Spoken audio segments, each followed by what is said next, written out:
Hello everyone, आज हम बात करेंगे कोरिलेशन की। कोरिलेशन क्या होता है? किसी भी दो वेरिएबल के बीच के रिलेशन को हम कोरिलेशन कहते हैं।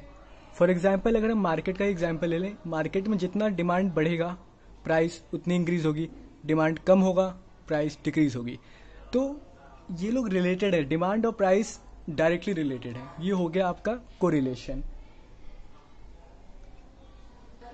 अगर किसी एक वेरिएबल के वैल्यू इंक्रीज होने से दूसरे वेरिएबल की वैल्यू भी इंक्रीज होती है तो उसे हम पॉजिटिव कोरिलेशन कहते हैं। और वैसे ही अगर किसी एक वेरिएबल की वैल्यू इंक्रीज होने से अगर दूसरी वेरिएबल की वैल्यू अगर डिक्रीज होती है तो उसे हम नेगेटिव कोरिलेशन कहते हैं। और अगर कोई भी रिलेशन ना रहे किसी भी दो वेरिएबल में तो उसे हम अनकोरिलेटेड या इंडिपेंडेंट वेरिएबल कहते हैं, या इंडिपेंडेंट कह सकते हैं, या uncorrelated. That means that the two values are uncorrelated, there is no relation between each other. That means कि किसी भी वेरिएबल में अगर कोई चीज परफेक्टली रिलेटेड है या को रिलेटेड है तो उसकी वैल्यू हमेशा इक्वल टू 1 होगी, राइट। और कोरिलेशन, कोफिशिएंट ऑफ कोरिलेशन को हम आर से डिनोट करते हैं। That mean R is the coefficient of correlation, और इसकी वैल्यू हमेशा 1 से -1 के बीच में वेरी करती है। Let me right it, -1। अगर -1 है तो इसका मतलब हुआ कि बिल्कुल भी रिलेशन नहीं है। +1 हो गया तो बिल्कुल एग्जैक्टली रिलेशन है। मैं इस वीडियो में कोशिश करूंगा कि आपको ज़्यादा से ज़्यादा न्यूमेरिकल से समझा पाऊँ, क्योंकि मैथ्स थ्योरेटिकली बोरिंग होती है। तो मैं आपको फॉर्मूले लिखवा रहा हूँ, फिर उसके बाद न्यूमेरिकल करवाऊंगा, उससे आपको बहुत आसानी से समझ आएगा। कोफिशिएंट ऑफ कोरिलेशन आर से डिनोट करते हैं। इसका फॉर्मूला होता है कोफिशिएंट ऑफ वेरिएंस। मैं बताऊंगा क्या होता है ये। Coefficient of variance of X Y divided by standard deviation of X multiplied by standard deviation of Y. Coefficient of variance of X Y upon standard deviation of X and standard deviation of Y, ये होता है हमारा coefficient of correlation. अब ये होता है coefficient of variance. Coefficient of variance का भी कोई ना कोई फॉर्मूला होता होगा। ये बहुत इजी है, डिफिकल्ट नहीं है। मैं आपको न्यूमेरिकली समझाऊंगा। पहले सारे फॉर्मूले क्या होता है मैं समझा दूं, उसके बाद न्यूमेरिकली करेंगे, बहुत इजी लगेगा। मेरे फ्यूचर इंजीनियर्स, लेट्स कंसंट्रेट।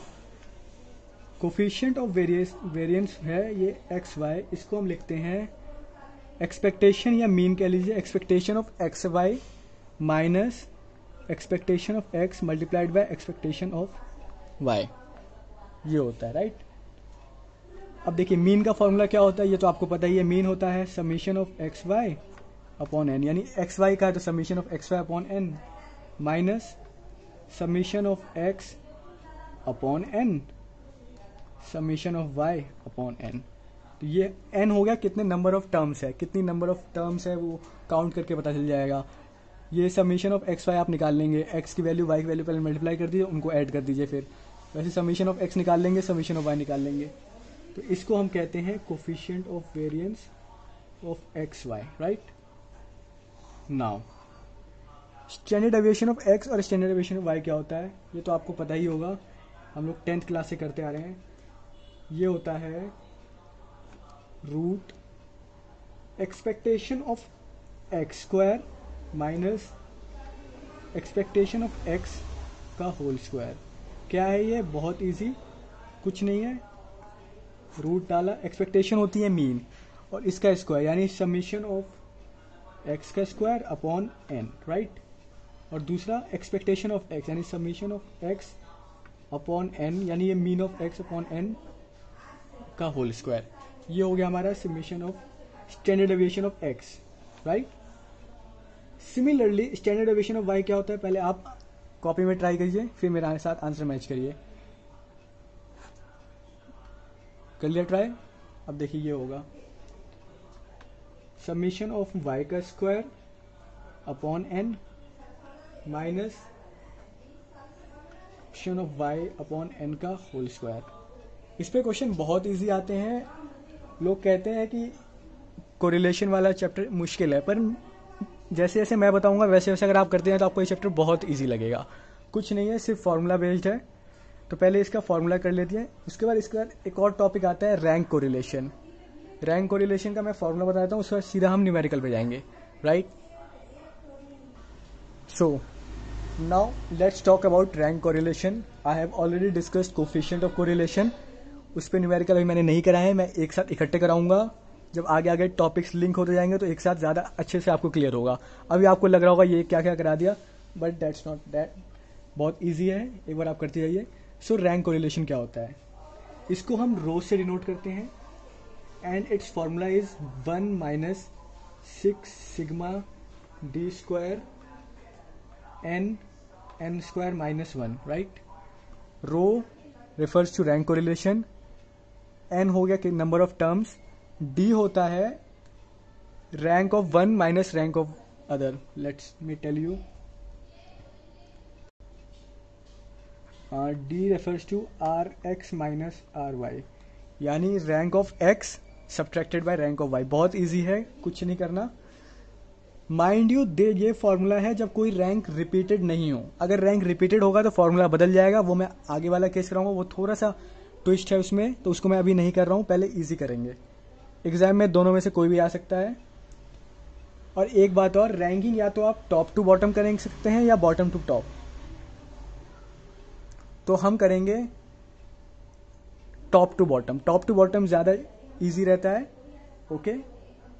या आप लिखते जाइए, नोट्स बनाते जाइए, बहुत इजी है। सो एक क्वेश्चन कर लेते हैं बच्चे। सो मेरे इंजीनियर्स क्वेश्चन है हमारे पास, 10 participants in a contest are ranked by 2 जजेस एज फॉलोज। एक कॉन्टेस्ट है, इसमें 2 पार्टिसिपेंट हैं और एक जज है, राइट। सो 2 जजेस हैं, आई मीन x की हमारे पास वैल्यू दे दी है 1 6 5 10 3 2 4 9 7 8। y की है 6 4 9 8 1 2 3 10 5 7, ओके। ये हर जजेस ने अपनी अपनी वैल्यूज दी है। 2 जजेस हैं x y, इन लोगों ने 10 पार्टिसिपेंट को अलग अलग रैंकिंग दी। अब देखना ये है रैंक कोरिलेशन, ये है कि जो 2 वेरिएबल है वो कितने एक दूसरे से अच्छे से रिलेटेड हैं, ठीक है, कितना अच्छा उन दोनों का कॉम्बिनेशन है, ये होता है रैंक कोरिलेशन, राइट। तो अब हम ये क्वेश्चन सॉल्व करते हैं, बहुत इजी है। जैसे जैसे मैंने फॉर्मूला बताया, फॉर्मूला यही है 1 minus 6 sigma D square upon n square minus 1। बिल्कुल वैसे ही चलना है, कोई चीज नहीं है। पहले x की टर्म्स हम लिख लेते हैं। x एक है 1 6 5 10 3 2 4 9 7 8, राइट। दिख रहा है आपको, चलिए ये दिख रहा है। अगला है y कहता है 6 4 9 8 1 2 3 10 5, दिस इज 5 7, राइट। ये मेरे पास 2 वैल्यू दी गई है। अब मुझे कहता है रैंक निकालने के लिए, राइट। तो d का क्या फॉर्मूला है, rx माइनस ry। तो पहले मेरे को rx निकालना है, ry। और मैंने आपको क्या बताया था, रैंकिंग हम करेंगे कैसे, मैं उसका ट्रिक बता दूंगा, बहुत सिंपल है। rx, पहले हम x की रैंक निकालते हैं। देखिए रैंक क्या करती है, बिल्कुल जो बॉटम वाला नंबर है उसको हमें 1 देना है, उसके बाद मतलब असेंडिंग ऑर्डर में चलना है, राइट। जैसे लेट्स से ये नंबर क्या है 1, ये पूरे लिस्ट में सबसे छोटा नंबर कौन सा है इनमें से, x। अभी y वाले कॉलम को नहीं देखेंगे, अभी हम सिर्फ x के कॉलम को देखेंगे। सो x वाले लिस्ट में सबसे छोटा नंबर, जैसे 1 6 5 10 3 2 4 9 7 8, इसमें सबसे छोटा कौन सा है, सबसे छोटा नंबर है 1, राइट। और एक और बात, इसमें 1 दोबारा रिपीट नहीं हुआ है, जैसे 1 सिंगल टाइम है और सबसे छोटा 1 है, तो 1 के आगे मैं नंबरिंग कर दूंगा। रैंकिंग में हम कुछ नहीं करते, नंबरिंग करते हैं। तो 1 के आगे मैं 1 डाल दूंगा, राइट। उसके बाद 1 के बाद उससे 1 से बड़ा नंबर कौन सा है, 1 6 5 10 3 2 4 9 7 8, 1 के बाद 2, क्योंकि 2 से छोटा 1 है उसको हम रैंक कर चुके हैं, और 1 से जस्ट बड़ा 2 है, उसके बाद फिर और ऊपर हो जाता है। तो रैंकिंग क्या है, सबसे छोटा, उससे बड़ा, उससे बड़ा, उससे बड़ा, ऐसे करना है, राइट। सो 2 के आगे मैं 2 लिख देता हूं। उसके बाद कौन सा है 3, तो 3 लिख देता हूँ।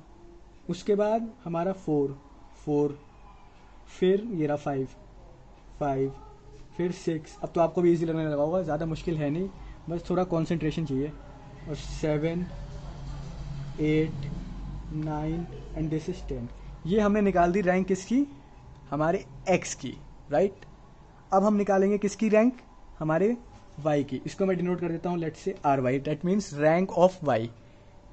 इसमें भी सेम काम करना है, सबसे छोटा नंबर पकड़ना है, उसके आगे 1 लिख देना है। ये तो सिर्फ कोइंसिडेंस हो गया कि 1 के आगे ये 1 हो गया, 2 के आगे 2। अभी क्वेश्चन आगे करेंगे तो आपको और तरह की फ्लक्चुएशंस दिखेंगी, और तरह की क्या क्या वेरिएशंस आती हैं वो दिखेंगी, राइट। तो R Y, rank of Y, Y का ये लेट से 1, सबसे मिनिमम यही है। 1 से ऊपर कौन सा है, हाँ ये रहा 2, उससे बड़ा नंबर 3।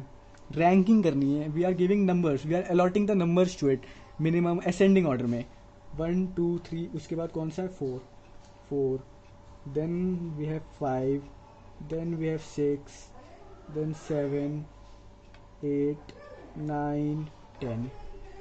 ये हो गई, हमने निकाल दी। अब देखिए फॉर्मूला क्या कहता है, हमें कुछ नहीं करना, कभी भी क्वेश्चन आए आप पहले सामने फॉर्मूला लिख लीजिए कि हमें क्या गिवन है और क्या निकालना है। फॉर्मूला कहता है 1 - 6 sigma D square N N square minus 1।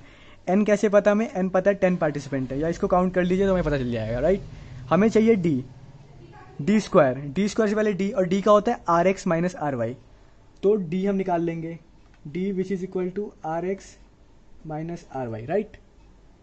सो R X minus R Y क्या होगा, 1 - 6 वी गॉट -5,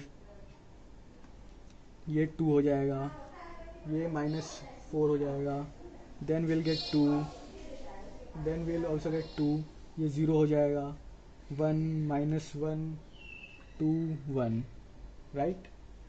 एक और कॉलम बनेगा क्योंकि हमें तो फॉर्मूला में डी स्क्वायर चाहिए, summation of D square not D square, तो उससे पहले हमें डी स्क्वायर चाहिए।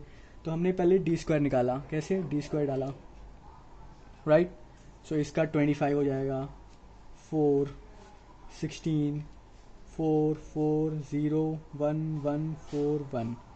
अब फॉर्मूला कहता है summation D square, summation D square, इन सबको ऐड कर दे, 25, 4, 16, 4, 4, 0, 1, 1, ये हो जाएगा हमारा अराउंड 60 आ रहा है, एक मिनट, हाँ 60 है, right.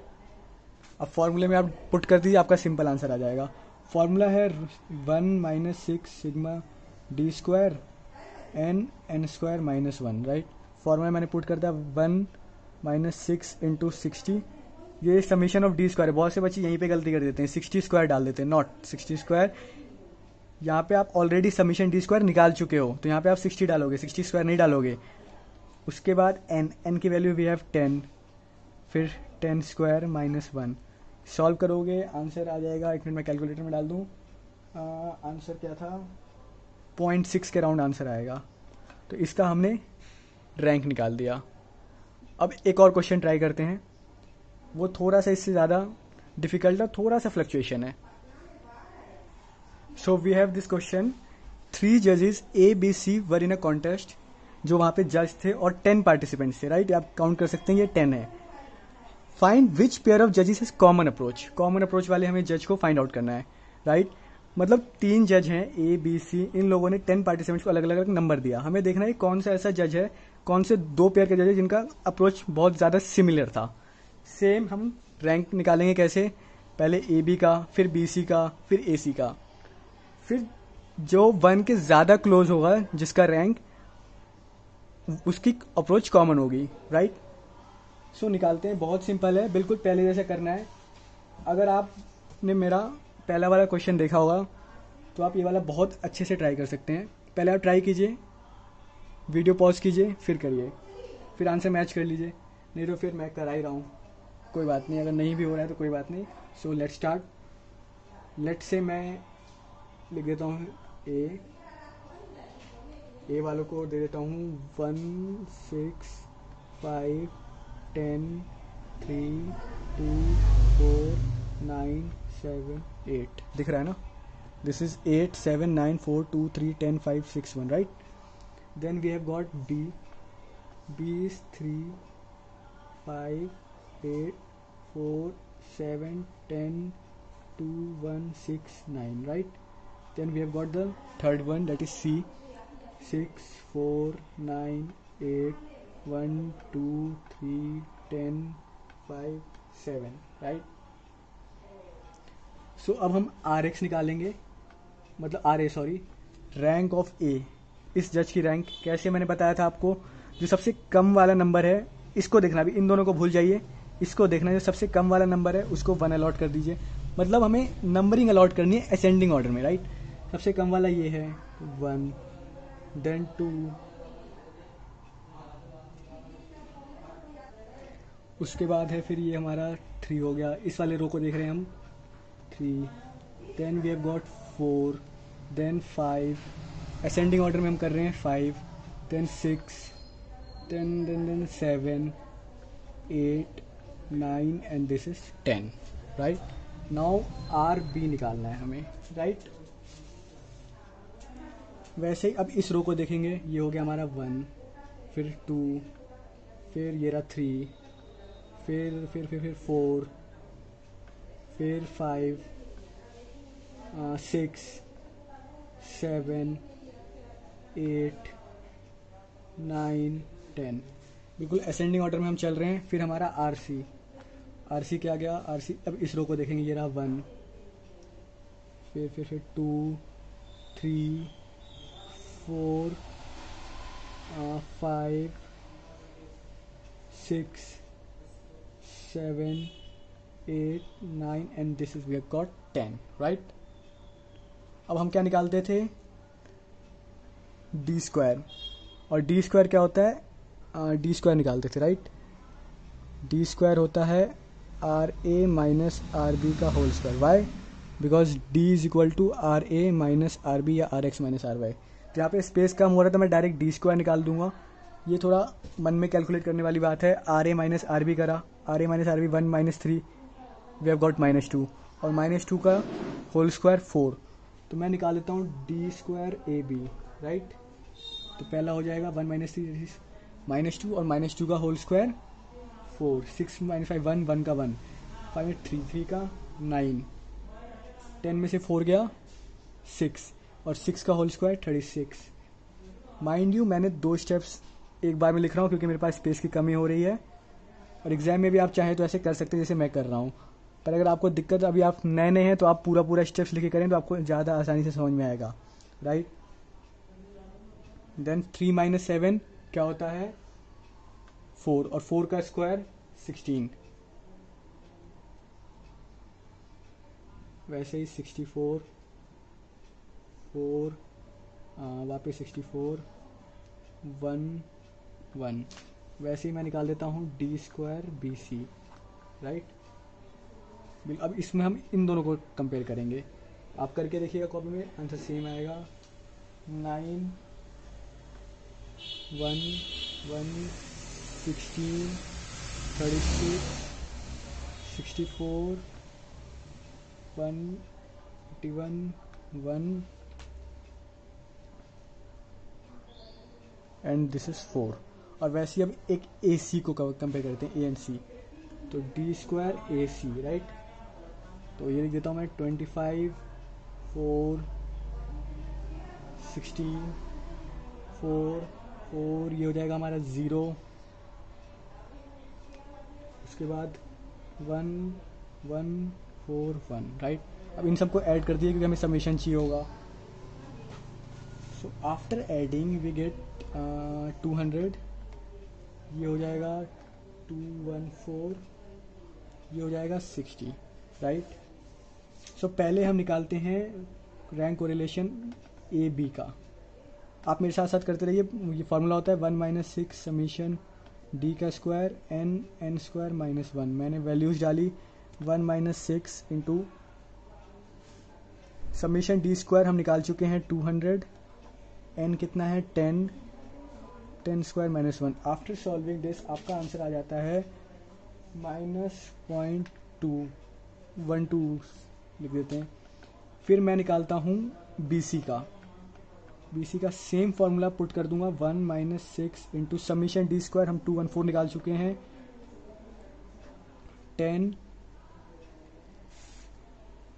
10 square minus 1, right. So we have got minus 0.296 to be very precise. Then rank of AC ये हो जाएगा 1 माइनस 6 इंटू 60 हम निकाल चुके हैं, 10 स्क्वायर माइनस 1 ये हो जाएगा 0.636.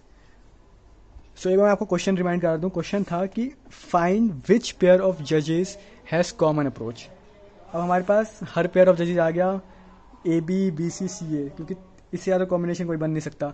ए बी जजेस का अप्रोच तो बिल्कुल नेगेटिव है, -0.212. इसका है -0.296, यानी इसका भी नेगेटिव अप्रोच है, यानी इनका बिल्कुल भी रिलेटेड नहीं है. देन है ए और सी का, इसका है 0.636, 1 के सबसे ज़्यादा क्लोज यही है. सो जजेस आंसर में आप ये लिख देंगे, जजेस ए एंड जज ए एंड जज सी has the common approach. So I guess मैंने आपको रैंक को रिलेशन समझा दिया है. एक पार्ट छूट रहा है जिसमें ये सारा था, जिसमें रैंक रिपीट नहीं हो रही. देखिए जैसे 1 यहाँ पे एक बार है, 1 एक बार है तो एक ही बार है पूरे इस लाइन में, दोबारा 1 रिपीट नहीं हुआ. कई बार क्या होता है 1 यहाँ पे भी रहेगा, यहाँ पे भी रहेगा, यहाँ पे भी रहेगा. तो उसके लिए फॉर्मूला थोड़ा सा स्लाइड चेंज हो जाएगा. क्योंकि वीडियो लंबी हो गई है तो मैं इससे ज़्यादा नहीं खींचूंगा. एक और वीडियो बनाऊंगा, उसमें सिर्फ एक काम करते हैं, वही रखते हैं, उसी को उठाते हैं, वो वाले पार्ट को जिसमें रैंक रिपीट हो रही हैं, राइट. सो अभी तो यही देख लीजिए और आप अगले वीडियो को मेरे देखिए और इस वीडियो को देखिए, समझिए, क्वेश्चन ट्राई करिए. ये बहुत इजी टॉपिक है, बच्चे के बैक आ जाती है इस सब्जेक्ट में, पर ऐसा नहीं होना चाहिए. ये बहुत इजी है, जैसे से मैं कराऊंगा मेरा अप्रोच फॉलो करिए, आराम से आपके 75 में से 50 क्रॉस कर जाएंगे. So thank you.